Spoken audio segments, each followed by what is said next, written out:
స్కృత్నం జాయేత భువనత్రయం యది శబ్దాహ్వయం జ్యోతి ఆ సంసారం నవర్తతే. లోపలికి రా హర్ష, నువ్వు లోపలికి వచ్చే వాళ్ళు వస్తారు.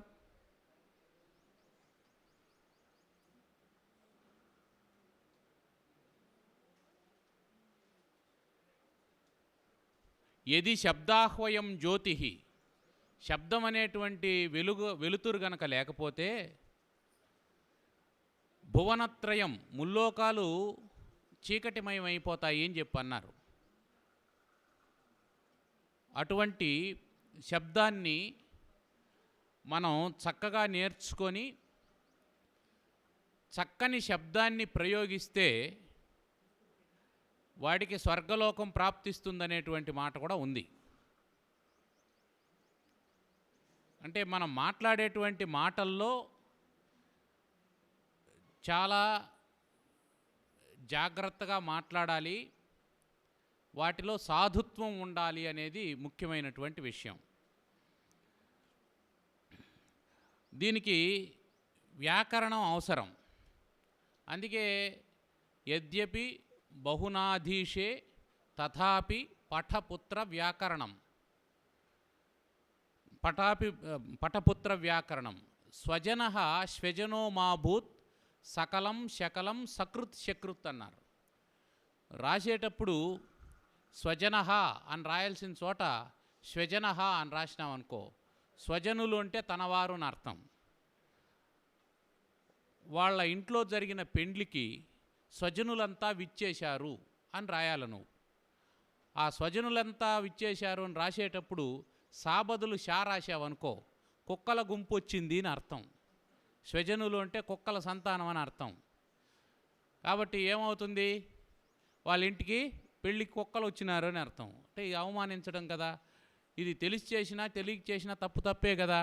అందుకని శబ్దం యొక్క సాధుత్వాన్ని తెలుసుకోవాలా. అది తెలియకపోతే, ఈ వ్యాకరణం తెలియకపోతే ఈ విధమైనటువంటి ప్రమాదం ఉంటుంది. దీనికి సంబంధించినటువంటి ఒక చమత్కారం ఉంది. ఏమిటా చమత్కారం అంటే, ఒక అమ్మాయి, పెళ్లి కావాల్సినటువంటి అమ్మాయి ఉంది. చాలా సంబంధాలు వస్తూ ఉన్నాయి. ఆ అమ్మాయి చేసుకోవడం లేదు. చేసుకోకపోతే ఏమమ్మా ఎందుకు పెళ్లి చేసుకోవడం లేదంటే, నేను ఎంటెక్ చదివాను, వాడు బీటెక్ చదివాడు, వాడికి నాకు పొత్తేమిటి. ఏం నవ్వుతున్నావా?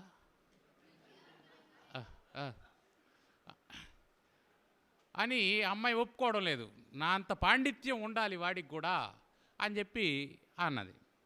అంటే సరే, ఒక కుర్రాడు బాగా అందంగా ఉన్నటువంటి వాడు, మంచి హైటు కలరు బాగున్నటువంటి వాడు, కర్లింగ్ హెయిర్ ఉన్నటువంటి వాడు పెళ్లి చూపులకు వెళ్ళాడు.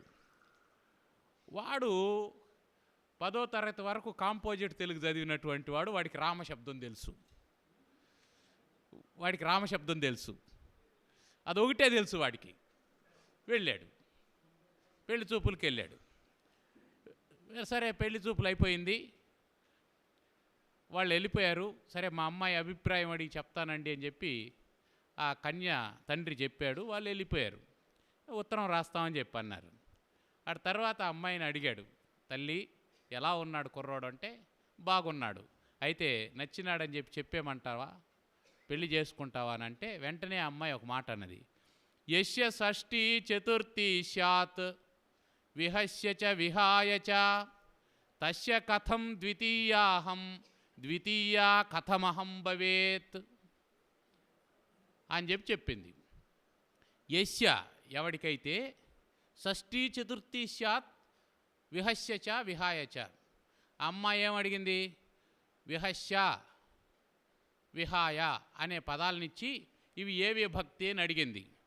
వాడికి రామశబ్దం తెలుసు కదా. రామశబ్దంలో రామస్య రామాయ ఉన్నాయి. రామాయ చతుర్థి విభక్తి, రామస్య షష్ఠీ విభక్తి. కాబట్టి అలాగే రామశబ్దవత్ అని అనుకున్నాడు వాడు.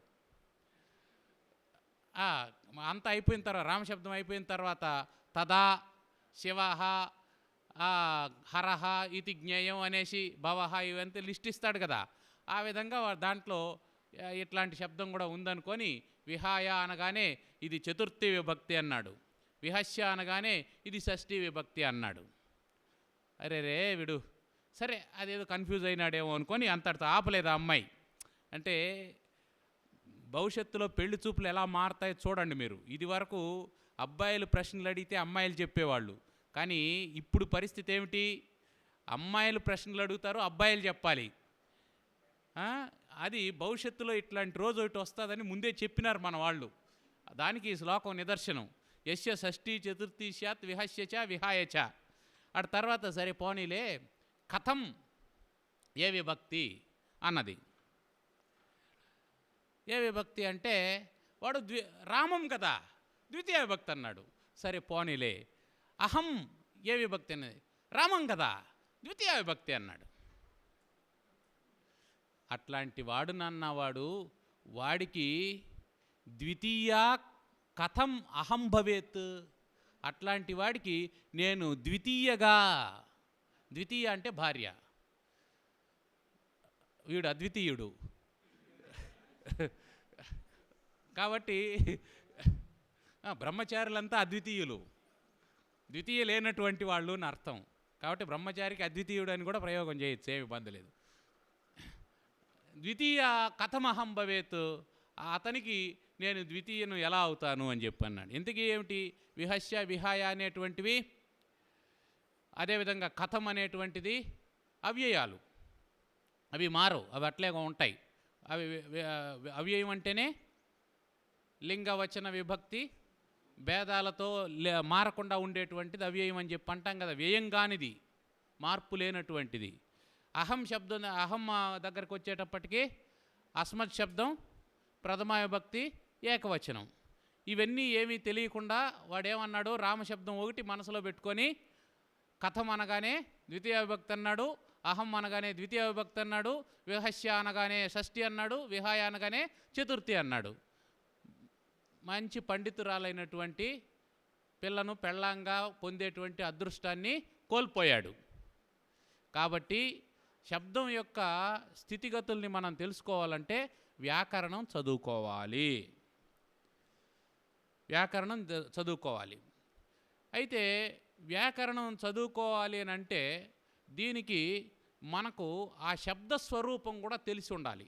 అది ఏ అంతము, ఏ లింగము, తర్వాత అది ఏ భాషా భాగానికి చెందినటువంటిది, అది నామవాచకమా, సర్వనామమా, విశేషణమా, క్రియాపదమా, అవ్యయమా అనేటువంటి తేడా మనకు తెలియాలి. మనం సంప్రదాయబద్ధంగా కూర్చొని చదువుకుంటూ ఉంటే తెలుస్తాయని అనుకుందాం.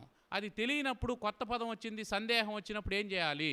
దాన్ని తెలియజేసేటువంటి గ్రంథం పేరే నిఘంటువు. మీరు నిఘంటువు చూడగానే ఏం చేస్తారు? సాధారణంగా అర్థం చూసుకుంటాం, కానీ దాని పక్కన ఒక కోడ్ లాంగ్వేజ్ ఉంటుంది. దాని పక్కన కోడ్ లాంగ్వేజ్ ఉంటుంది, సమ్ అని ఉంటుంది. సమ్ అని ఉంటుంది అంటే అది సంస్కృత పదము, లేదా సంస్కృత నిఘంటువులు అయితే ఆకారాంతము ఆ అని ఉంటుంది, పక్కన స్త్రీ అని ఉంటుంది, స్త్రీలింగం అని అర్థము, ఇట్లా ఉంటుంది. విశేషణం అయితే వి అని ఉంటుంది, క్రియాపదం అయితే క్రియ అని ఉంటుంది, క్రియా విశేషణం అయితే క్రియా విశేషణం, అవ్యయం అయితే ఆ అని ఉంటుంది. ఇవన్నీ ఆ పదం యొక్క స్వరూపాన్ని తెలియజేసేటువంటివి. కాబట్టి మనం పదాన్ని చూడగానే ఏం చేయాలంటే ఆ బ్రాకెట్లో ఉండేటువంటి ఆ కోడ్ లాంగ్వేజ్ని చూడాలా. ఆ కోడ్ను చూసిన తర్వాత మళ్ళీ అర్థం దగ్గరికి వెళ్ళాలి, అర్థం దగ్గరికి వెళ్ళాలి. ఇప్పుడు మిత్ర అనే శబ్దం ఉంది, మిత్ర అనే శబ్దం ఉంది. ఇది పుంలింగంలో ప్రయోగించినాం అనుకోండి, మిత్ర అన్నాం అనుకోండి, సూర్యుడు అని అర్థం. మిత్రం అన్నాం అనుకోండి, నపుంసకలింగంలో ప్రయోగిస్తే స్నేహితుడు అని అర్థం. శబ్దం ఒకటే, లింగం మారినప్పుడు అర్థం మారింది, అర్థం మారింది. దీన్ని మనకు ఎవరు నేర్పిస్తారు? నిఘంటువు నేర్పిస్తుంది, నిఘంటువు నేర్పిస్తుంది. కాబట్టి మనం ఈ నిఘంటువుతో ఇంకొక ప్రయోజనం కూడా ఉంటుంది. అది ఏ ధాతువు నుంచి వచ్చింది అనేది కనుక తెలుసుకున్నామంటే, దాని మూల ధాతువు గురించి కనుక మనం తెలుసుకున్నామంటే మనకు ఆ పదం స్థిరంగా మనసులో ఉండిపోతుంది. ఏ దాని తర్వాత అర్థం మారుతుంది. అట్లా మనం మూల ధాతువుని తెలుసుకోవడానికి కూడా నిఘంటువును ఉపయోగించుకోవాలి. మనకు ఉదాహరణకు అమరకోశం ఉందనుకుందాం. అమరకోశానికి గురుబాల ప్రబోధిక వ్యాఖ్య, అమరసింహుడు రచించినటువంటి అమరకోశము. ఇది ప్రతి అవధాని దగ్గర ఉండాలి. అవధాని దగ్గర ఉండడం అంటే నిరంతరం సంకలో ఉండాల్సినటువంటి పుస్తకం ఇది. ఎట్లుంటుంది ఇది? పర్యాయ పద కోశం. పర్యాయ పదాలు ఉంటాయి. ఈ పర్యాయ పదాలు నిరంతరం మనం రోజు 2 శ్లోకాలు పాఠం చెప్పుకోవడమో నేర్చుకోవడమో ఇట్లాంటిది చేస్తూ ఉండాలి. దీనికి గురుబాల ప్రబోధిక అనేటువంటి అద్భుతమైన వ్యాఖ్యానం ఉంటుంది. ఆ వ్యాఖ్యానం ఏం చెప్తుందంటే, మనకు మా పదాలన్నీ కూడా ధాతుజన్యాలు అనేటువంటి ఒక వాదన ఉంది. పదాలన్నీ ధాతుజన్యాలు. ధాతుజన్యాలు అంటే క్రియాపదాల నుంచే అన్ని పదాలు పుట్టాయి అని. ప్రతిదానికి ఒక ధాతు ఉంటుంది. ఉదాహరణకు రాముడు అనేది ఏమిటి? నామవాచకం కదా. రాముడు అనేది నామవాచకం, కానీ ఆ రాముడు అనేది కూడా ఒక క్రియాపదం నుంచి పుట్టినటువంటి పదమే అని చెప్తారు. ఏమి ఆ క్రియాపదం? రమ్ క్రీడాయాం అనేటువంటి ధాతువు నుంచి దానికి గంజ్ అనేటువంటి ప్రత్యయం చేరితే రామ అవుతుంది అని ఆ వ్యుత్పత్తి ఇస్తాడు. మనం ఈ వ్యుత్పత్తిని ఎందుకు తెలుసుకోవాలి అంటే, రమ్ క్రీడాయాం అంటే ఇతని యందు రమిస్తూ ఉంటారు. ఆ పదానికి అర్థం చెప్పేటప్పుడు, రాముడు అనే పదానికి అర్థం చెప్పేటప్పుడు రమంతే యోగినః యస్మిన్ ఇతి రామః అని చెప్తాం. ఆ వ్యుత్పత్తిని ఎలా చెప్పగలిగామో, అది ఏ ధాతువు నుంచి వచ్చిందో ఆ ధాతువు యొక్క అర్థాన్ని తీసుకొని చెప్తాం. ఫాలో అవుతున్నారా? హోమియోపతి కావాలనా అంటే కొంచెం పల్సం చేయమంటారా అని.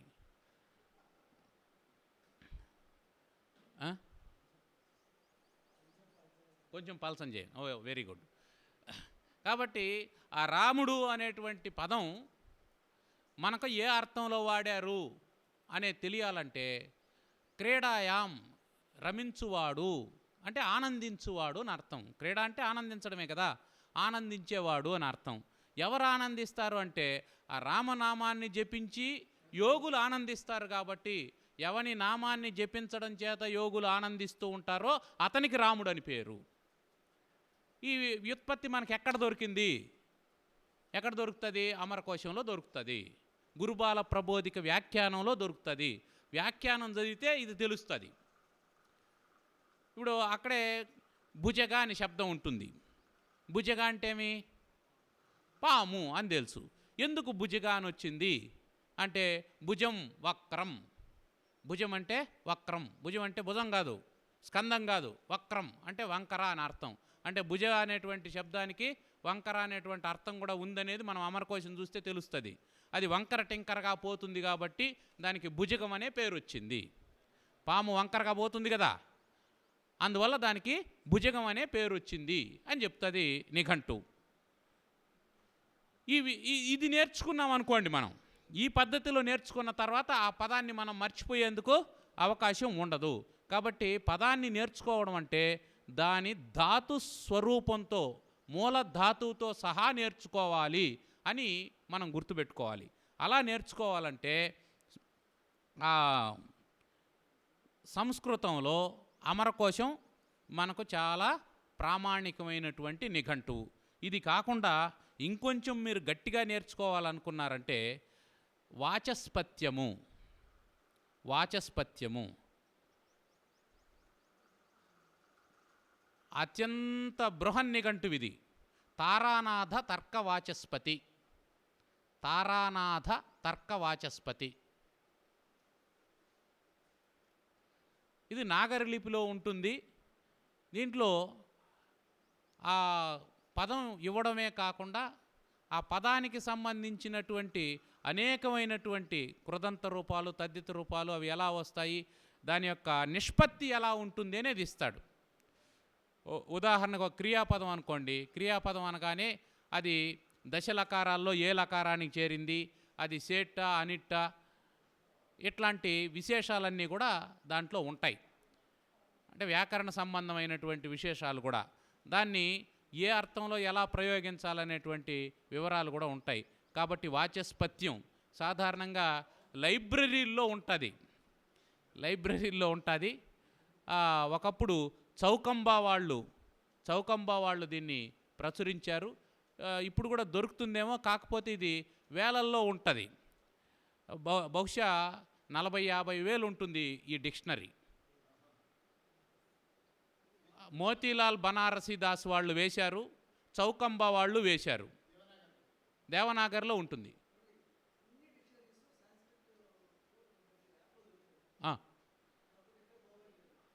అన్ని డిక్షనరీలు యాప్ ఉందట చూడండి.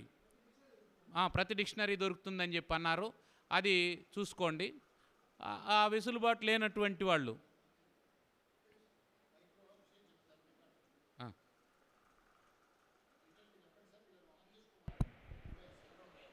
మొబైల్స్ ఆన్ చేసి పెట్టుకోండి. ఆ యాప్ చెప్తారు, డౌన్లోడ్ చేసేసుకోండి.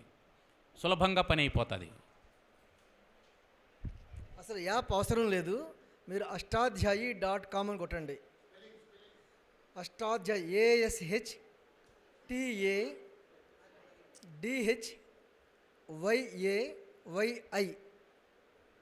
ashtadhyayi.com. మీరు తప్పు కొట్టినా కానీ గూగుల్ కరెక్ట్గానే చూపిస్తుంది, ప్రాబ్లం లేదు. అది కొట్టిన తర్వాత రైట్ సైడ్ ఇలా కోశాన్వేష అని ఉంటుంది, కోశాన్వేషణం, అది క్లిక్ చేయండి. చేసిన తర్వాత కింద సంస్కృతకోశ.com కింద కనిపిస్తాయి అక్షరాలు. కనిపిస్తున్నాయా?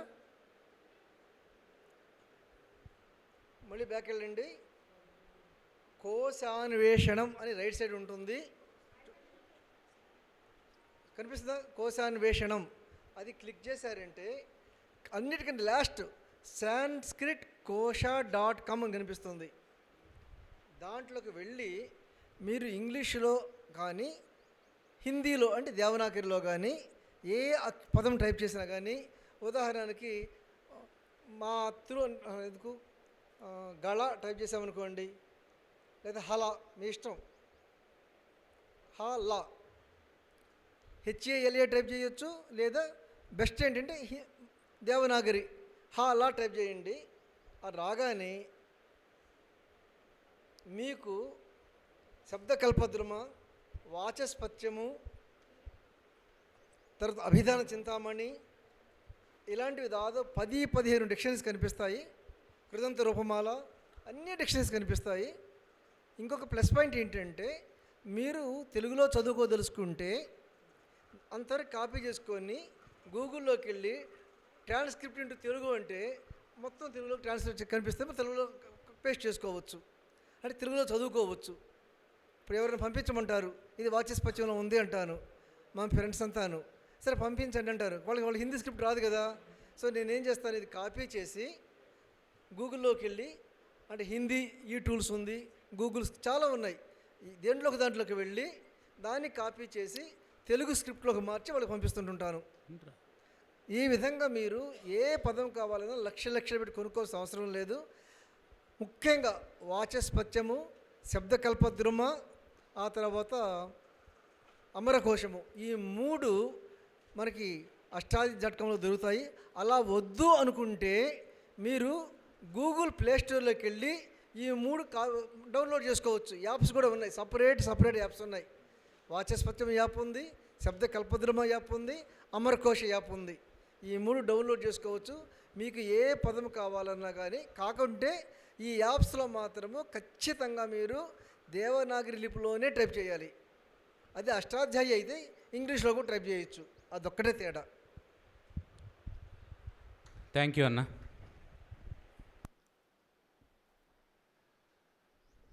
అవధానులకు సాంకేతిక పరిజ్ఞానం ఎంత అవసరమో గుర్తించినాం గనకే మొన్ననే మనం సాంకేతిక పరిజ్ఞానం మీద ఒక తరగతి కూడా నిర్వహించుకున్నాం.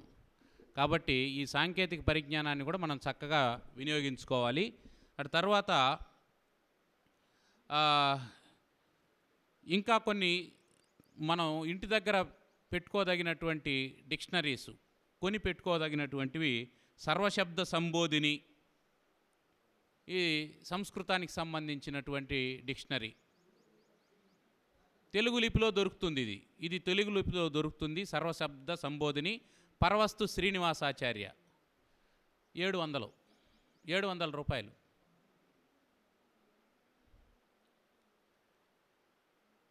తర్వాత శబ్దరత్నాకరం, ఇది తెలుగు నిఘంటు, చాలా ప్రాచీనమైనటువంటిది, ఎప్పటి నుంచో వాడుతూ ఉన్నటువంటిది.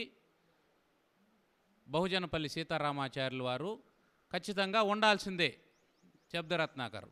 సూర్యరాయాంధ్ర నిఘంటు దొరికితే సంతోషం, దొరకడం లేదు. మళ్ళీ తెలుగు విశ్వవిద్యాలయం వాళ్ళు పూనుకుంటే తప్ప అది రాదు మనకు. కాకపోతే ఎవరైనా పండితులు పాతకాలం వాళ్ళు కొని ఇంట్లో అడ్డంగా ఉంది అని బాధపడుతూ ఉంటే మీరు శుశ్రూషయ విద్య అన్నట్టు శుశ్రూషయ నిఘంటు, మీకు ఎందుకండి వయసు అయిపోయింది కదా మాకు ఇచ్చేయండి అని చెప్పి తీసుకొని రావచ్చు. తర్వాత సంస్కృతానికి సంబంధించి చిన్న చిన్న నిఘంటువులు కొన్ని ఉన్నాయి. విశ్వకోశం,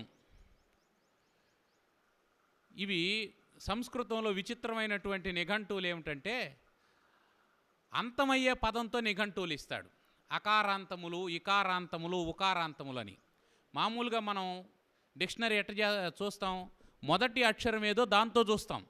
కానీ సంస్కృతంలో నిఘంటువులు ఏది, ఈ విశ్వకోశము, మేదినీ కోశం, ఇవన్నీ ఎట్లుంటాయంటే అంతమయ్యేటువంటి పదంతో అకారాంత పదాలు, ఇకారాంత పదాలు, ఉకారాంత పదాలు, అకారాంత ద్వ్యక్షరి, అకారాంత త్యక్షర పదాలు, అకారాంత చతురక్షర పదాలు అని ఇట్లా ఇస్తాడు. అవి కూడా బాగుంటాయి డిక్షనరీలు, చిన్న చిన్నవి ఉంటాయి, దొరుకుతున్నాయి, అవి కొనుక్కోవచ్చు. విశ్వకోశం ఒకటి, మేదినీ కోశం. వైజయంతి అందుబాటులో లేదు, ప్రింట్ కానట్టుంది. తర్వాత ధనంజయ నిఘంటువు, దీనికే నామమాల అని కూడా పేరుంది. తెచ్చావా? ధనంజయ నిఘంటువు ఉందా? Very good. ధనంజయ నిఘంటువు పరిమాణంలో చాలా చిన్నది, పరిశ్రమ చేస్తే గొప్ప ఫలితాన్ని ఇచ్చేటువంటిది. నా సజెషన్ ఏంటంటే మీరు అమరకోశానికంటే ముందు ధనంజయ నిఘంటు చదివేస్తే యూ కెన్ మేనేజ్.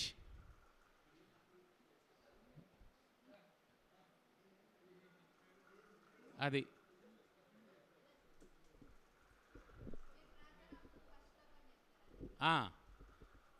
మనవాడు అన్నీ పట్టేశాడు చూడు. సంకీర్తు మీరు ప్రార్థన చేసేటప్పుడు మొదటి శ్లోకం చెప్తారు కదా, అదే కదా అని అంటున్నాను.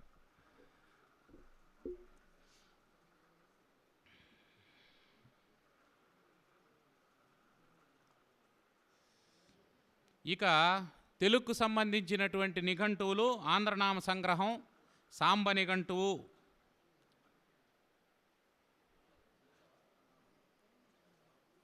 ఆంధ్రనామ సంగ్రహం,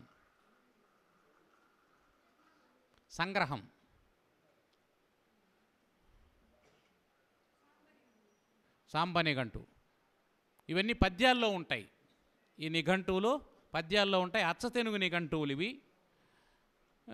అది వీటి కొనిపెట్టుకోవడం మంచిదే. క్వాలిటీ పబ్లికేషన్స్ వాళ్ళు ఎవరో వేసినట్టున్నారు, క్వాలిటీ పబ్లికేషన్స్ వాళ్ళు వేశారు, అది దొరుకుతుంది. రాఘవేంద్ర పబ్లికేషన్స్ వాళ్ళు కూడా వేశారు. ఈ నిఘంటువులు దొరుకుతాయి, ఇబ్బంది లేదు. తర్వాత మీకు నిషిద్ధాక్షరి పాఠం చెప్పేటప్పుడు ఒక నిఘంటువు పేరు చెప్పిన, నానార్థ రత్నమాల అని, ఇరుపగ దండనాథుడు రచించినటువంటి నానార్థ రత్నమాల.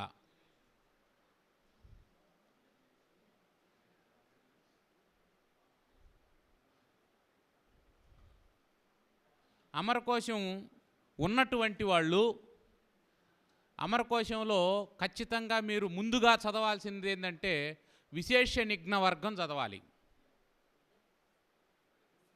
విశేష నిఘ్న వర్గము అని ఉంటుంది అమరకోశంలో, దాన్ని ముందుగా చదవాలి. విశేషణాలకు సంబంధించినటువంటి పరిజ్ఞానం ఉంటుంది. ఇది తీసుకురా, చూపించు. ఇది ధనంజయ నిఘంటు. ధనంజయ నిఘంటు ఇది 60 ఉందా 70 ఉందా? ధర 50 రూపాయలు. 50 రూపాయలు. ఇది కొనేయండి, ఇది కొనేయండి, నా దగ్గర కూడా ఉంటుంది.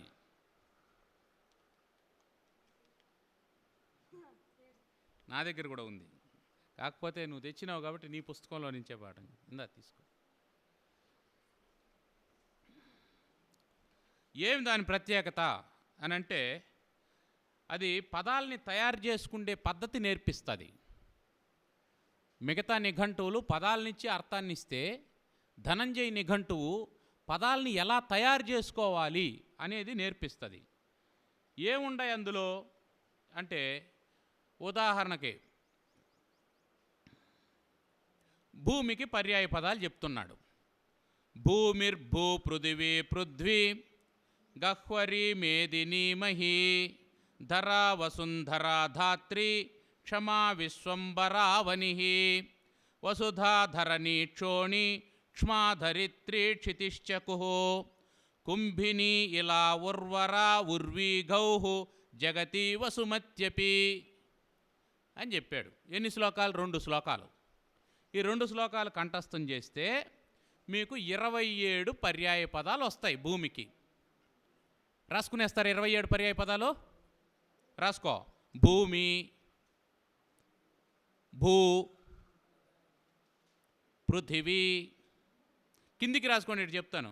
ఒకదాని కింద ఇటు రాసుకుంటారండి. భూమి, భూ, పృథివీ, పృథ్వీ, గహ్వరీ, మేదిని, మహీ, ధరా, వసుంధరా, ధాత్రి, క్షమా, విశ్వంభరా, అవని, వసుధా, ధరణి, క్షోణి, క్ష్మా, ధరిత్రి, క్షితి, కుహు. కు రాసి విసర్గం పెట్టాలి, ఆకారం రాయకూడదు. కుంభిని, ఇలా, ఉర్వరా, ఉర్వి, గౌః. గౌ రాశి విసర్గం. జగతి, వసుమతి. అపి అనుంది. అపి అంటే కూడా అని అర్థం. అంటే ఇంకా ఉన్నాయి అని, కొన్నే చెప్పాను అని. ఇంకా జా మొదలైనటువంటి పదాలు ఉన్నాయి. జా అని కూడా ఒకటి ఉంటుంది. ఇట్లాంటివి ఇంకా కొన్ని ఉన్నాయి అని చెప్పడం కోసం అపి అన్నాడు. ఇట్లా ఒక 27 పదాలు ఇచ్చాడు. వచ్చే 27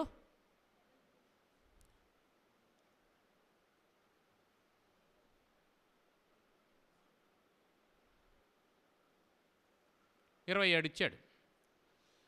ఇప్పుడు దీని కింద సూత్రం చెప్తాడు, ఒక శ్లోకం చెప్తాడు. అది సూత్రం. ఏమిటా సూత్రం అంటే, తత్పర్యాయధర శైల, తత్పర్యాయ పతిర్నృప, తత్పర్యాయ రుహో వృక్ష, శబ్దమన్యంచ యోజయేత్. సూత్రం తత్పర్యాయధర శైల.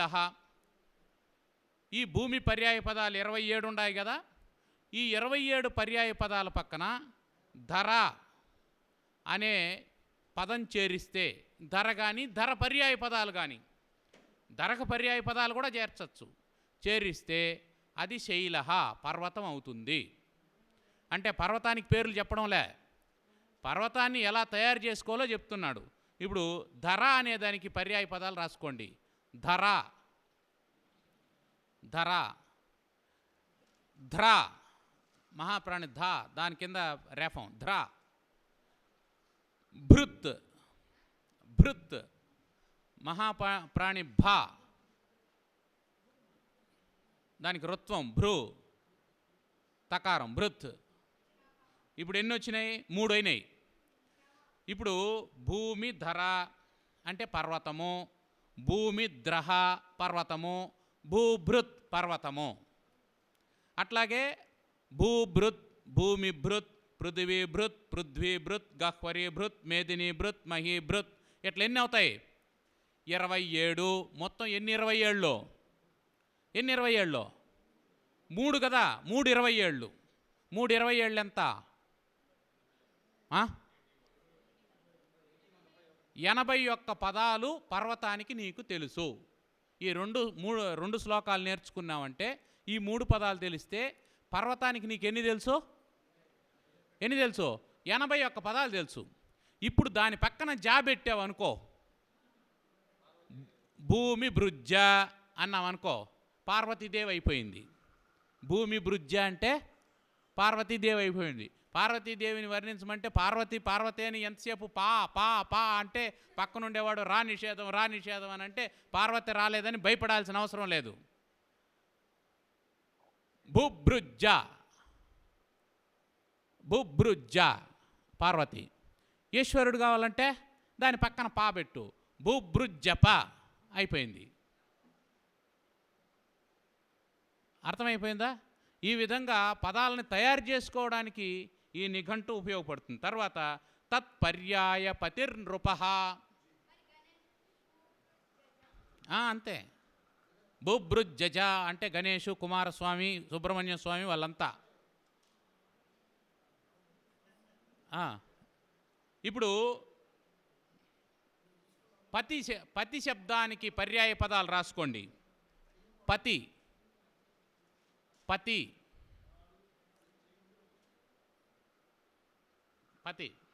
ధవ, మాధవాలో ధవ,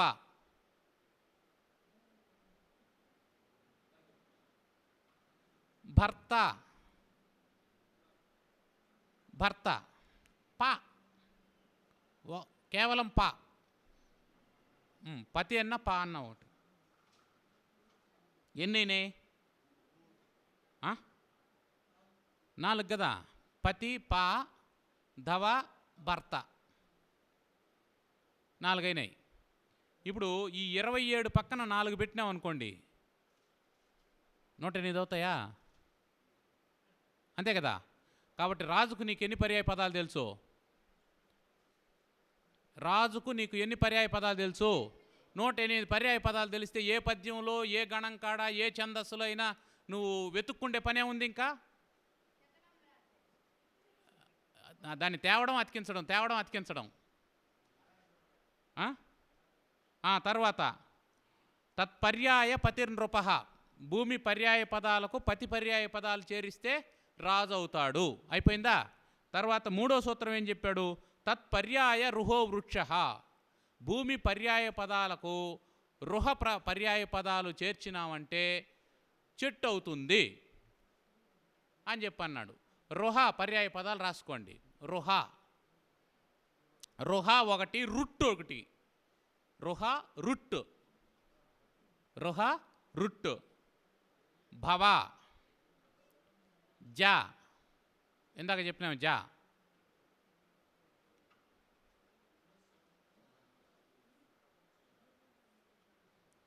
సంభవ,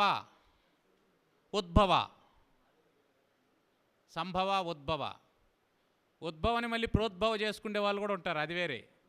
ప్రోద్భవ కూడా చేసుకోవచ్చును, దానికి ఏమి ఇబ్బంది లేదు. ఇప్పుడు ఎన్ని అయినాయి? రుహ, రుట్టు, భవ, జా, సంభవ, ఉద్భవ. ఈ 27 పక్కన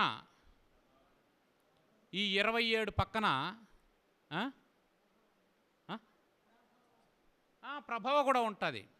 భవ ఉంది కాబట్టి ప్రభవ, సంభవ, ఉద్భవ, ఇవన్నీ ప్రోద్భవ, ఇవన్నీ అన్ని భవలో నుంచి వచ్చినటువంటివే.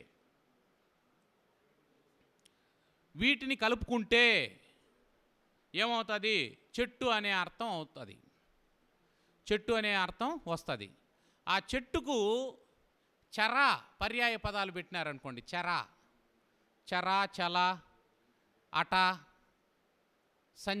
సంచార ఇవి పెట్టినామంటే కోతి అయిపోతుంది.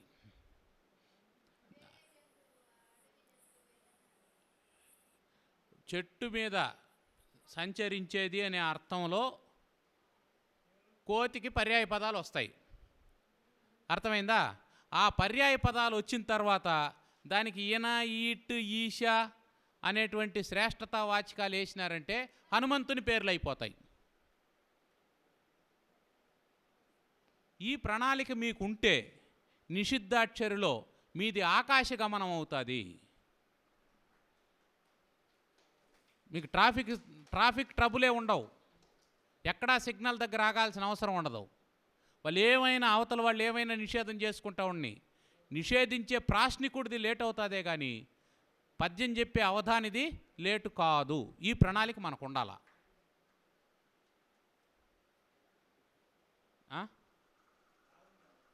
బాగుందంటవా?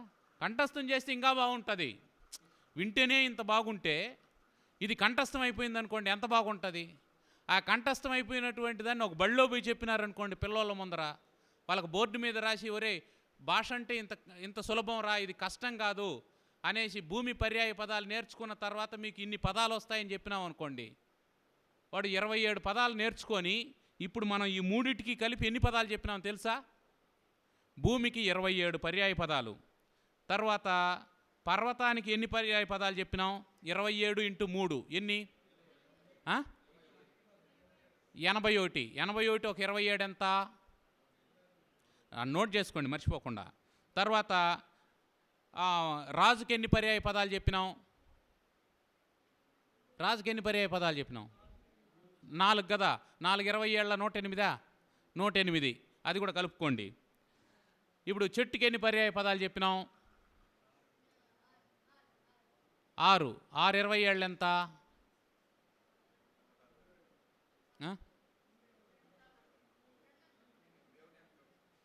మొత్తం ఎన్ని? అట్లా కాదు, నాకు కరెక్ట్ ఫిగర్ చెప్పు.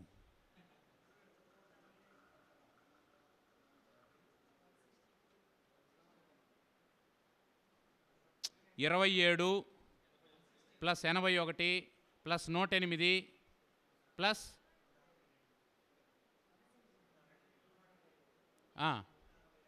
162 మొత్తం ఎన్ని?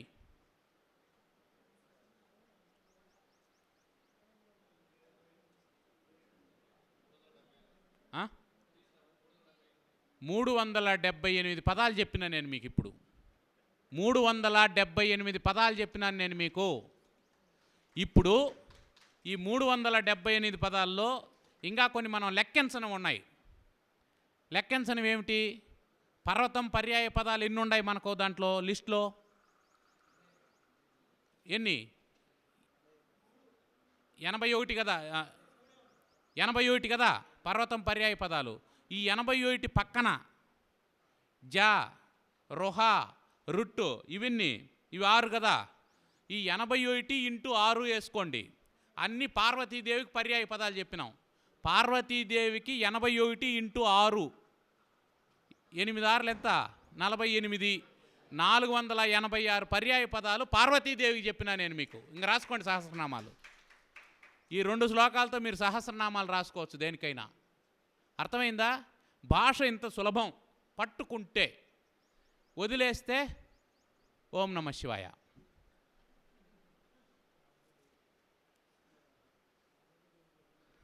తర్వాత అట్లాంటిది ఇంకో సూత్రం చెప్తాం. ఇంకో సూత్రం. పార్వతీదేవికి పర్వతం పర్యాయ పదాలు వచ్చినాయి కదా. తత్పర్యాయ ధర శైల అన్నాం కదా. ధర పర్యాయ పదాలతో భూమికి ధరకు సంబంధం చేసి భూధర చేసినాం. ఈ భూధర అంటే పర్వతమైంది.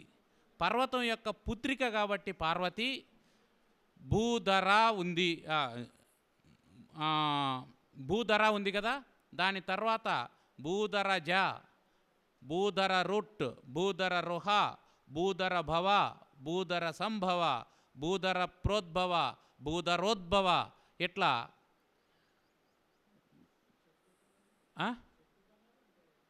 చెట్టుకి భూమికి నేరుగా పుట్టుక పర్యాయ పదాలు చేర్చినామంటే చెట్టు. భూమికి ధర పర్యాయ పదాలు చేర్చి మళ్ళీ పుట్టుక పర్యాయ పదాలు చేర్చినామంటే పర్వతం నుంచి పుట్టినటువంటిది అనే అర్థంలో వస్తుంది. ఇప్పుడు చెట్టు పర్యాయ పదాల మీద ఏం చేయాలి మనం? చర, చల, అట, సంచర, సంచార ఈ పదాలు వాడినామంటే ఏమవుతుంది? కోతి, కోతి. దానికి మళ్ళీ ఈయన, ఈట్, ఈశ ఈ వాచకాలు చేసినామంటే హనుమంతుడు అవుతాడు. అది గుర్తుపెట్టుకోండి. తర్వాత నీటికి పర్యాయ పదాలు చెప్తున్నాడు. చల, చల, అట, అట కూడా నీరాట వనాటములకు పోరాటం బెట్లు గలిగే పురుషోత్తముచే ఆరాటమెట్లు మానెను ఘోరాట విలోన భద్ర కుంజరములకున్.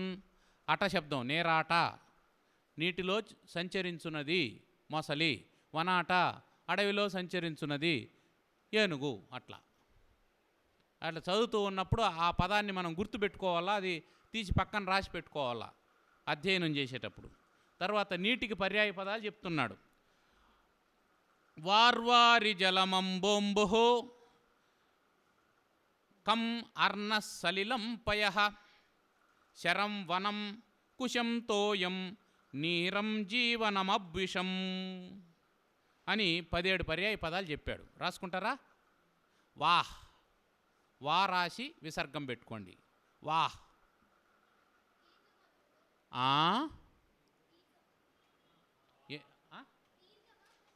దీర్ఘం వాహ్. హా రాయకూడదు, వా రాసి విసర్గం పెట్టుకోవాలి. విసర్గనెప్పుడు మనం హకారంలాగా పలుకుతాం, అనుస్వారాన్ని మకారంలాగా పలుకుతాం. వాహ్, వారి, జల, జలం, అంబస్, ఇది సకారాంతం, అంబ, అంబస్, అంబు, అంబు, అంబు, కం, ఏకాక్షరం ఇది, కం, కం, అర్ణహ, అర్ణహ, సలిలం, సలిలం, పయః, శరం, వనం, కుశం, తోయం, నీరం, జీవనం, అప్, యూపీ అప్పు లాంటిది ఇది కూడా, అప్, విషం, విషం అంటే కూడా నీరు.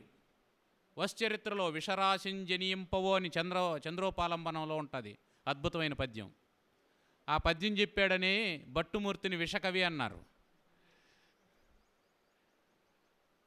విషం అంటే నీరు అని కూడా అర్థం. అట్లని ఇంటికి వచ్చినటువంటి వాళ్ళకి విషం తీసుకుంటారా అని అడక్కండి.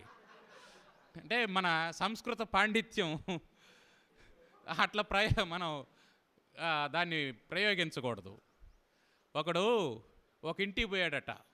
వీడేమో సంస్కృతం నేర్చుకుంటా అన్నాడు. అప్పుడే నేర్చుకుంటాడంట. నేర్చుకుంటూ ఉంటే ఆ ఇంటికి పోయాడు. పూర్వపు రోజుల్లో ఇండ్లు పెంకులతో కట్టేవాళ్ళు, పెంకుటిల్లు ఉండేవి. ఆ పెంకుల కింద వెదురులు పరిచి ఉండేవాళ్ళు. వెదురులు తెలుసు కదా మీకు, బ్యాంబోస్. ఆ వెదురులను పరిచి దాని మీద పెంకులు పెట్టేవాళ్ళు. ఇది తెలుసు కదా మీకు. సరే, వాడు కొత్తగా సంస్కృతం చదువుకుంటాడు.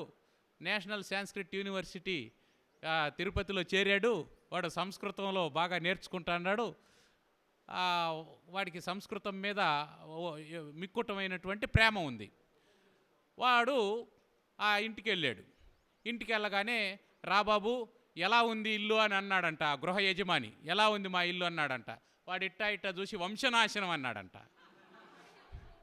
వంశనాశనం అన్నాడు. ఏమి రా వీడు ఇట్ట మాట అన్నాడే అని అనుకొని ఈ ఇల్లు చూసి వీడు వంశనాశనం అంటాడాడని పక్కన మాకు ఇంకొక ఇల్లు కూడా ఉంది, అక్కడికి పోదాం రా అని డాబా ఇంటికి దొడుక్కోపోయినాడు. అక్కడికి పోయి చూపించి ఎలా ఉంది ఇల్లు అంటే నిర్వంశం అన్నాడట వాడు. అంటే ఇంతకీ అర్థం ఏమిటంటే వంశం అంటే వెదురు అని అర్థం. మొదటింట్లో వెదురులు పరిచారు. వెదురులు పరిచి దాని మీద పెంకులు పెట్టారు. దాన్ని చూసి వంశనాశనం అన్నాడు వాడు. వంశనాశనం అంటే వెదురులన్నీ మీరు కొట్టేశారు, అవి నాశనం అయిపోయాయి, దాంతో ఇల్లు కట్టుకున్నారు అని చెప్పి చెప్పడం వాడి ఉద్దేశం. అవతల ఇంకొక ఇంటికి తీసుకువెళ్ళారు, అది డాబా ఇల్లు ఇట్లాంటిది, అక్కడ వెదురులేం వాడలేదు, అందుకని నిర్వంశం అన్నాడు వాడు.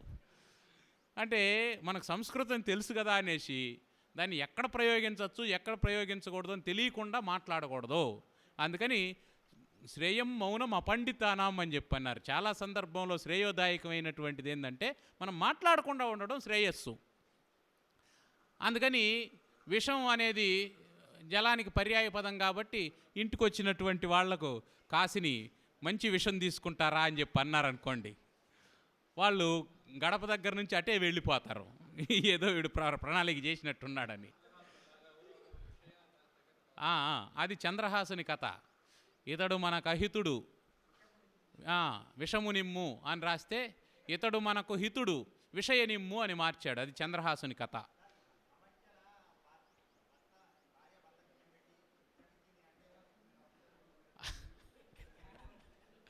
ఆ జలం ఇచ్చింది అని రాయకూడదు, అక్కడ విషమే పెట్టింది ఆవిడ.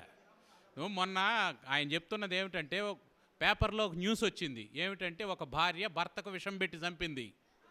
ఇప్పుడు ఆయన ఏమంటున్నాడంటే, పేపర్లో రిపోర్ట్ చేసేటప్పుడు భార్య భర్తకు జలం పెట్టి చంపింది అని చెప్పి రాయొచ్చునా అని అంటున్నాడు. జలానికి విషం పర్యాయ పదమే కానీ విషానికి జలం పర్యాయ పదం కాదు, ఇది గుర్తుపెట్టుకోవాలి.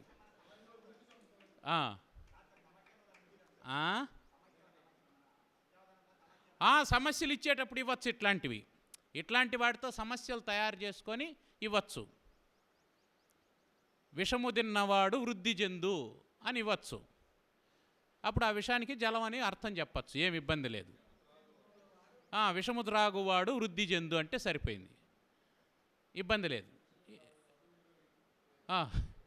విషము తాగువాడు వృద్ధి చెందు అని చెప్పి ఇచ్చినారనుకోండి, ఆ విషము అనే దానికి జలం అనే అర్థం చెప్పి నేరుగా సమస్యను పూరించేసుకోవచ్చు, ఏమి ఇబ్బంది లేదు. అట్లాంటి వాటికి ఉపయోగపడుతుంది అది. తర్వాత ఇప్పుడు ఈ జలం పర్యాయ పదాలతో తత్పర్యాయ చరో మత్స్య, నీటిలో చరించేటువంటిది అనే అర్థంలో చేపకు పర్యాయ పదాలు. తర్వాత తత్పర్యాయ ప్రదో ఘనః, ఆ నీటిని ఇచ్చేది అనేటువంటి అర్థంలో ఘనః, ఘనం అంటే మేఘం. జలద, వార్ధ, వార్ధి, దీ కలిపినామంటే సముద్రం, దీ కలిపితే సముద్రం. ధి నిధి, నిలయ, రాశి, రాశి ధి, రాశి ధి, ధీ దీర్ఘం లేదు, ధి, నిలయ, నిధి, ఇవన్నీ సముద్రం. నీటి పర్యాయ పదాల మీద ఇవి కలిపినామంటే. వార్ధి, వారిధి, జలధి, అంబోధి, అంబోధి, అంబుధి. అంబోధి అంబుధి రెండు ఉన్నాయి, ఎందుకంటే ఒకటి సకారాంత పదం, ఒకటి ఉకారాంతం. కంధి, కమ్ ఉంది కాబట్టి కంధి, ఏకాక్షర పదంలో కమ్ అంటే నీరు, కంధి. కంధి అంటే సముద్రం. కంద అంటే మేఘం. కంద అంటే ఒక గడ్డ. అర్థమైందా? మీరు సమస్య దీంతో కూడా చేసుకోవచ్చు. సమస్య దీంతో కూడా చేసుకోవచ్చు. కంద అనేటువంటిది ఒక దుంప విశేషంగా భావించి కంద అనేటువంటిది మేఘం అనే అర్థంలో ఇట్లా తయారు చేసుకోవచ్చు. కాబట్టి కందాన్ని మనకి ఇచ్చినప్పుడు కందాన్ని మనం మేఘ విశేషంగా దత్తపదిలో పూరించుకోవచ్చు. ఇది ఒక వెసులుబాటు ఉంటుంది. కాబట్టి తర్వాత అర్ణః, అర్ణోధి, అర్ణోధి, అర్ణోద, సలిలధి, సలిలం, సలిలధి, సలిలద, పయోధి, ఇది విసర్గం వచ్చేటువంటిది కాబట్టి పయహ తర్వాత అది ఓత్వంగా మారుతుంది. పయోధి, పయోధ, పయోధర అంటాం కదా మనం, పయోధర మేఘానికి, అట్లాగే పయోధి. తర్వాత శరధి,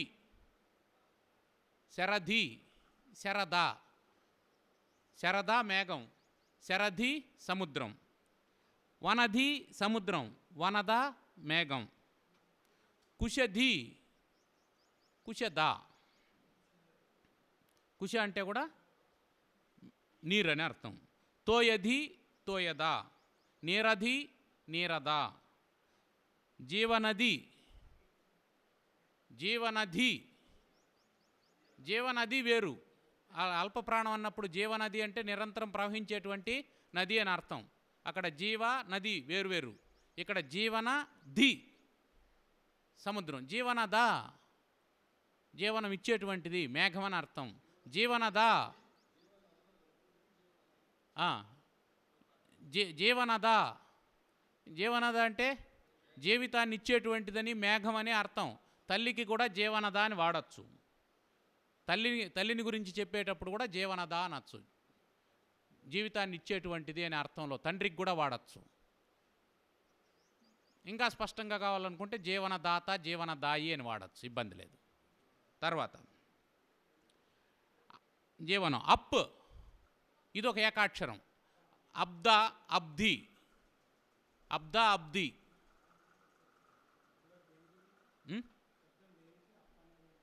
అప్ అంటే నీరు.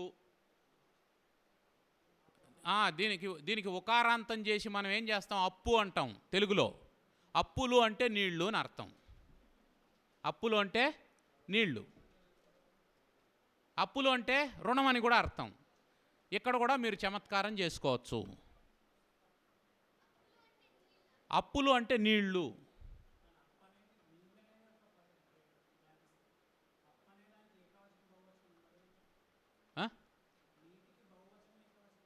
లేదు, తెలుగులో నీళ్లు అంటాం కదా, అట్లాగా.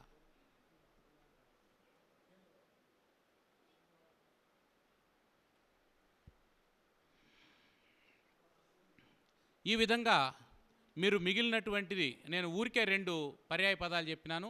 మిగిలినటువంటివన్నీ మీరు ఆ నిఘంటువులో చూసుకోవచ్చు. ఈ నిఘంటు సాఫ్ట్ కాపీ ఉంది, దీన్ని గ్రూపులో పెడతారు. ధనంజయ నిఘంటు భలేవాళ్ళు సార్ మీరు. ఏ నిఘంటు అని ఇప్పుడు అడుగుతున్నారు, రామాయణం అంతా విన్నట్టు. మనం నిఘంటువులన్నింటినీ పక్కన పెట్టేసి ధనంజయ నిఘంటు ఒకటే చెప్తాండ. 3 సంవత్సరాల నుంచి ఇదే పని నాకు. ఆ ఉయ్యూరు లక్ష్మీ నరసింహారావు గారు రాసినటువంటి కాపీలు అయిపోయేంత వరకు ఇదే చెప్తాను. మన గ్రూప్లో ఉంది నిఘంటు, కావాలంటే మళ్ళీ ఒకసారి ఫార్వర్డ్ చేయమంటాం, చేస్తారు. మీరు ధనంజయ నిఘంటు అని కొట్టినా వచ్చేస్తుంది సింపుల్గా. నేను అనడం ఏంటంటే, ఫోన్లో నిఘంటువులు ఉంటాయి, ఫోన్లో అష్టాధ్యాయులు ఉంటాయి, ఫోన్లోనే ఉంటాయి. మనం ఫోన్ ఎత్తతనే ఎప్పుడు కానీ ఎవరైనా సరే ఫోన్ ఎత్తగానే వాట్సాప్ ఓపెన్ చేసినంత వేగంగా నిఘంటువును ఓపెన్ చేయము. ఫేస్బుక్ను ఓపెన్ చేసినంత విరళంగా తరచుగా మనం కావ్యాలను ఓపెన్ చేయం. కాబట్టి నేను అనడం ఏంటంటే, కొన్నైనా పుస్తకాలు మీ దగ్గర పెట్టుకోండి. మనం మొన్న పిబి శ్రీనివాస్ గారి గురించి చెప్పుకున్నాం. ఆయన ఎక్కడికి పోయినా ఇంత పుస్తకాలు కట్టెత్తుకొని పోయేవాళ్ళని. ఇప్పుడు మన ఫోన్లో కూడా ఉంటాయి.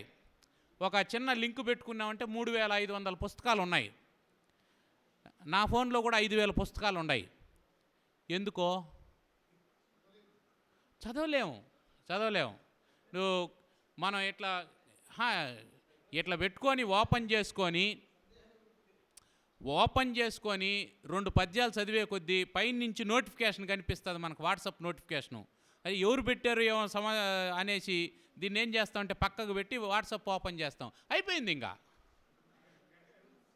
వాట్సప్ ఫేస్బుక్ అనేటువంటి ఊబి లాంటివి, దిగడమే కానీ పైకి రావడం ఉండదు. కాబట్టి ఒక్క పుస్తకమైనా పెట్టుకోండి. ఒక పుస్తకం ఎప్పుడు మీ సంచిలో ఉండేటట్టు వేసుకోండి. అది ధనంజయ నిఘంటు అయినా పర్వాలేదు, మనుచరిత్ర వస్తుచరిత్ర అయినా పర్వాలేదు, ఏదో ఒక పుస్తకం ఉండాలి. ఆటో ఎక్కి కూర్చున్నాము, ఎత్తి ఒక శ్లోకం చదువుతాం, ఏముంది, శిలీముఖశ్వరో బాణో మార్గణో రోపణ కణః ఇషుఃకాండ క్షురప్రంచ నారా చంతోమరం తథా. అది ఒక శ్లోకం నేర్చుకుంటాం, ఒకటి చదువుతాం. దాంట్లో సగం గుర్తుంటుంది, అవధానంలో దాంట్లో పావుభాగం గుర్తుంటుంది. ఆ పావుభాగంలో ఉండే 2 పదాల్లో ఒక పదం మనకు ఉపయోగపడుతుంది, చాలు, గట్టెక్కిపోతాం.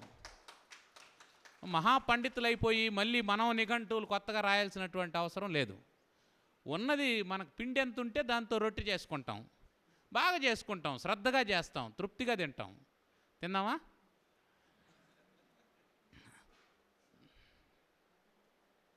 ఈ నిఘంటు తరగతిని మనం నిర్వహించుకున్నాం. ఇది కేవలం మీకు పరిచయం చేసేటువంటి తరగతి. దీని మీద మీ పరిశ్రమ మాత్రమే ఫలితాన్ని ఇస్తుంది. ఈ క్లాసు మీకు ఫలితాన్ని ఇవ్వదు. ఈ క్లాసు వల్ల మీకు ప్రయోజనం ఏమీ లేదు. నిఘంటువు యొక్క పరిచయం మాత్రమే మీకు ప్రయోజనం. అయితే మీరు ఆ నిఘంటువుని ఖచ్చితంగా దొరకబుచ్చుకొని చదువుకొని వాటిని మనసులోకి తెచ్చుకున్నారంటేనే ప్రయోజనం ఉంటుందని తెలియజేస్తూ ఈ మధ్యాహ్నం తరగతిని ఇక్కడికి ముగిస్తున్నాం. ఇప్పుడు మన మరుమాములు దత్తాత్రేయ శర్మ గారు తదనంతరమైనటువంటి విషయాన్ని గురించి ప్రకటన చేస్తారు. ధన్యవాదాలు.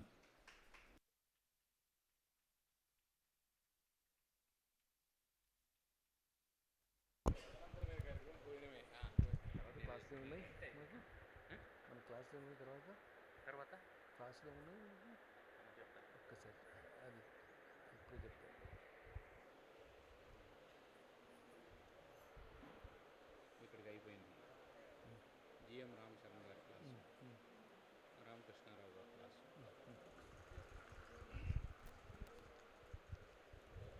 ఇందాక నిఘంటువుల గురించి అద్భుతమైన ప్రసంగం విన్నాం. వారు అడగగానే నాకు డౌట్ వచ్చింది. ఇంతకుముందు మీకు చెప్పిన నిఘంటు పేరు ఏమిటండి? ధనుంజయ నిఘంటు. చెప్పింది ఆమదాల మురళేనా?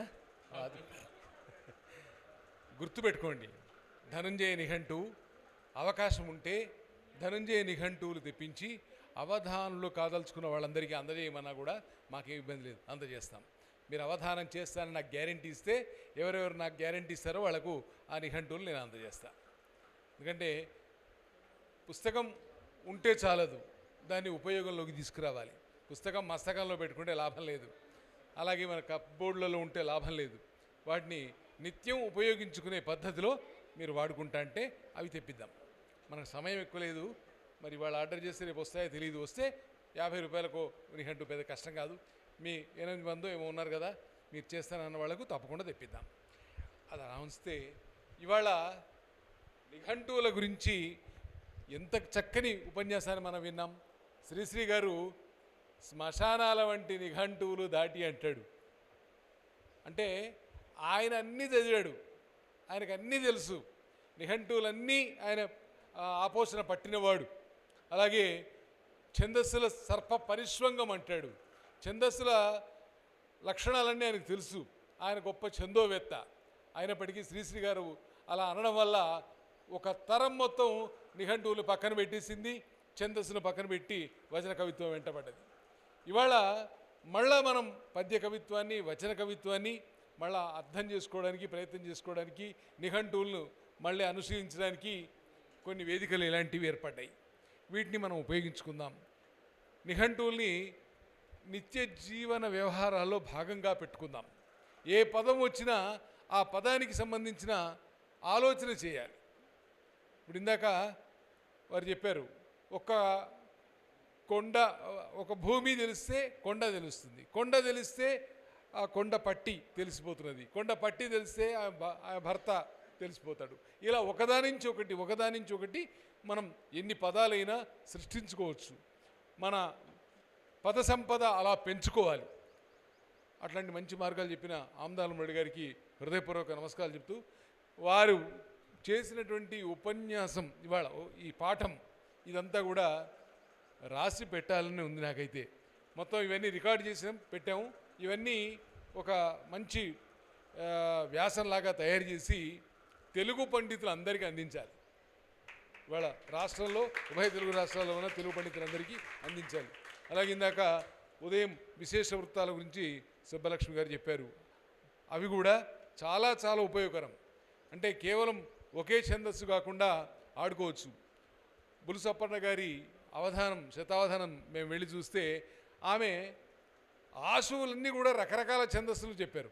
చెప్పిన ఛందస్సు చెప్పకుండా రకరకాల ఛందస్సులలో ఆశు పద్యాలని చెప్పి చూస్తున్న వాళ్ళను విస్మయచకితులు చేశారు. అలాగే ఆమదాలమురళి గారు కూడా అలా చేస్తారు. ఇది వివిధ ఛందస్సులు మనకు సాధనలో ఉంటే ఇలాంటి అద్భుతాలు సృష్టించవచ్చు. ఇవాళ విశేషం ఏమిటంటే సిద్దిపేట నుంచి మిత్రులు సంగీతం నరసింహారావు గారు, జనమంచి ఫణీంద్ర గారు, అలాగే అమరవాది రాజశేఖర్ శర్మ గారు విచ్చేసి ఉన్నారు. మిత్రుల్ని నేను సాదరపూర్వకంగా ఈ సభకు ఆహ్వానిస్తున్నాను.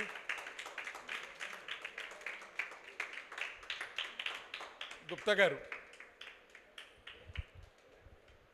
మిత్రుల్ని సన్మానించుకుందాం. గుప్తా గారు రండి.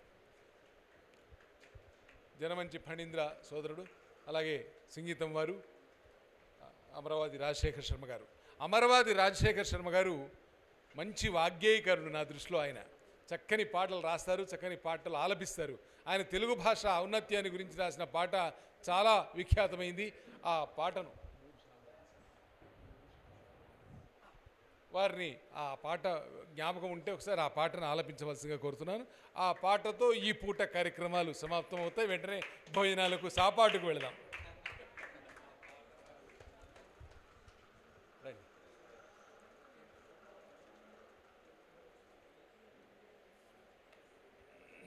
తర్వాత సాయంత్రం రామశర్మ గారు ఇచ్చేస్తే ఆయన తరగతి ఒకటి ఉంది. ఆ తర్వాత ఇంకొకటి నారాయణ బాలసుబ్రహ్మణ్యం గారి ఉపన్యాసం ఉంది. ఇంకోటి మన నిన్న విచ్చేసినటువంటి చింతా రామకృష్ణారావు అన్నయ్య గారు, వారు చిత్రకవిత్వం, బంధ కవిత్వం, అది కూడా చాలా అవసరం, అవధానులకు చాలా అవసరం. ఆ చిత్రకవిత్వం మీద వారి ప్రసంగం ఉంది. తర్వాత శతావధాని నారాయణ బాలసుబ్రహ్మణ్యం గారి అష్టావధానం ఉంది. ఇవాళ వారు చేయబోయే అష్టావధానం 378వ అష్టావధానం. అంటే వారు ఎంత సీనియర్ మోస్టో చూడండి. అది చూద్దాం. దానికి మీరే ప్రణాళిక రచించాలి. ఎవరెవరు ఏ అంశాలు ఉండాలో అవన్నీ మీరే చూసుకోవాలి అనే.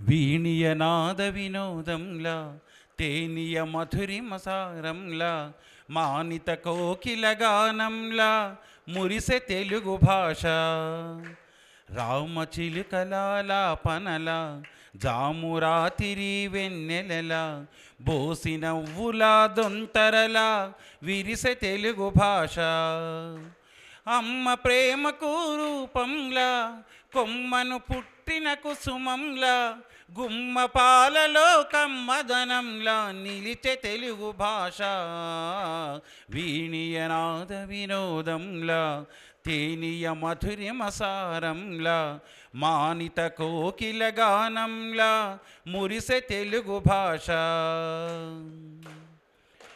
ఆది కవిగా నన్నయ్య భట్టుకు ఖ్యాతి నొసగనాడు మోదమొసగ ఇతిహాస వేదికై భాసముందె చూడు సాధువైన పలు ప్రబంధములకు స్థానమిచ్చే వీడు ఆదరించి శతకాల కీర్తనలు నలరజేయుగూడు ఆధునికంబున పలు ప్రక్రియలకు ఆదరువై విలసిల్లినది అద్భుతమైన అవధానముగా ఆనందమును పంచినది ఇది సాటిలేనిది మేటి అయినది ఇది సాటిలేనిది మేటి అయినది కోటి వర్ణ విరితోట అయినది వీణియనాద వినోదంలా తేనియ మధురిమసారంలా మానిత కోకిల గానంలా మురిసె తెలుగు భాష విజయనగర సామ్రాజ్య నాయకుని బిరుదుగొన్న పలుకు ప్రజల నాలుకన పద్యగానమై ప్రణతులందు కులుకు అజరామరమై బ్రౌను సేవ నలరారుచున్న సరుకు గజారోహణము ఘన పెండేరము ఘనతగొన్న తళుకు అజంత భాషై హృదంతరాళలో ఇటాలియన్గా మెరిసింది సృజించలేమిది ప్రాచీన భాషని ప్రసిద్ధ హోదా పొందింది ఇది సంస్కృతైనది ఇది సత్కృతైనది ఇది సంస్కృతైనది సత్కృతైనది భావమైనది జీవమైనది వీణియనాద వినోదంలా తేనియ మధురిమసారంలా మానిత కోకిల గానంలా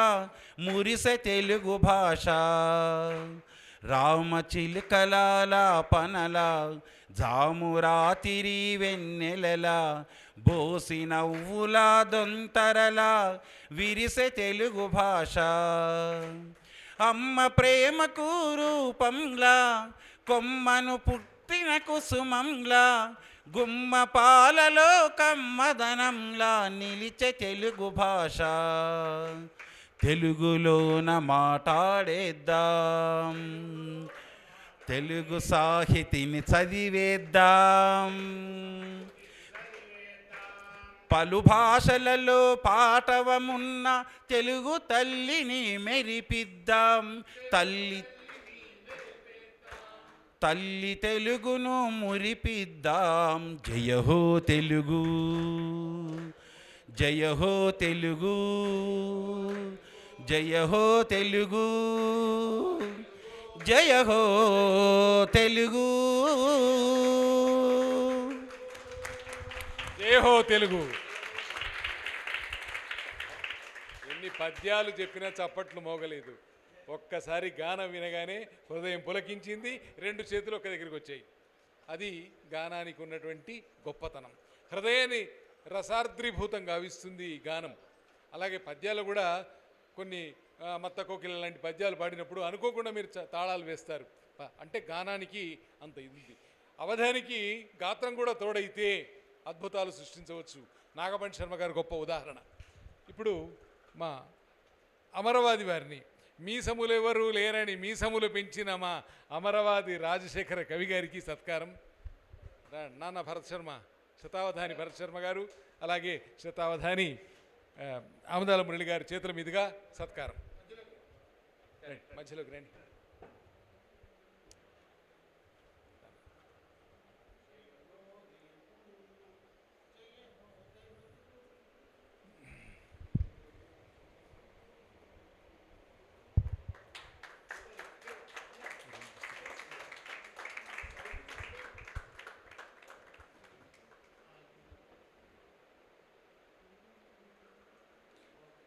మా సోదరుడు సింగీతం నరసింహారావు గారిని. అయ్యా ఇంకొకటి మీరు రండి ముందు సన్మానం. ఆకలి వేస్తున్నాయి సార్, అందరికి ఆకలి.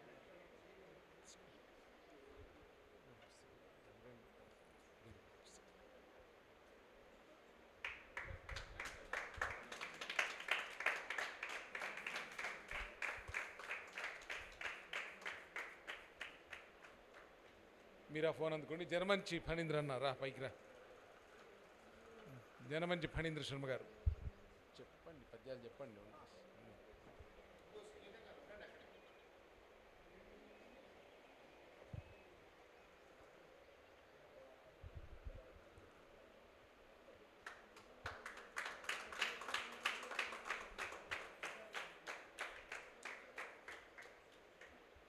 సింగీతం నరసింహారావు గారు వారు ఆంగ్లోపాధ్యాయులైన పద్యాలపైన మంచి శ్రద్ధ కనబరిచి పద్య విద్యలో మంచి ప్రావీణ్యాన్ని సంపాదించారు.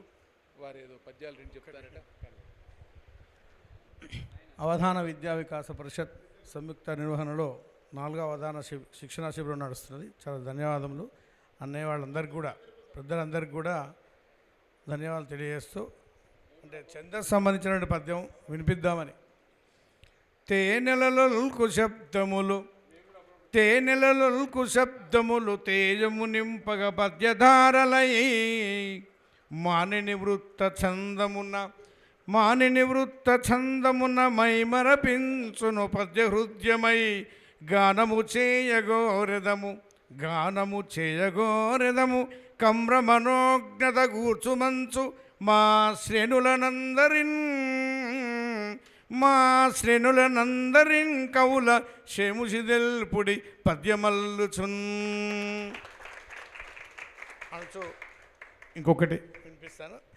పద్యపు పాయసం పురిచి పైబడనాలుక నూరకుండదే, పద్యపు పాయసం పురిచి పైబడనాలుక లోలలాడ మా హృద్యమనంతమై జిలిగి హేమ సువర్షపు జల్లు తుల్యమౌ విద్యలయందు పేర్మిగను విఘ్నతతో చరించు యత్నమున్ చోద్యమదేమి కాదు పరిశోధన చేయుడి పండితావళు. ధన్యవాదము సార్.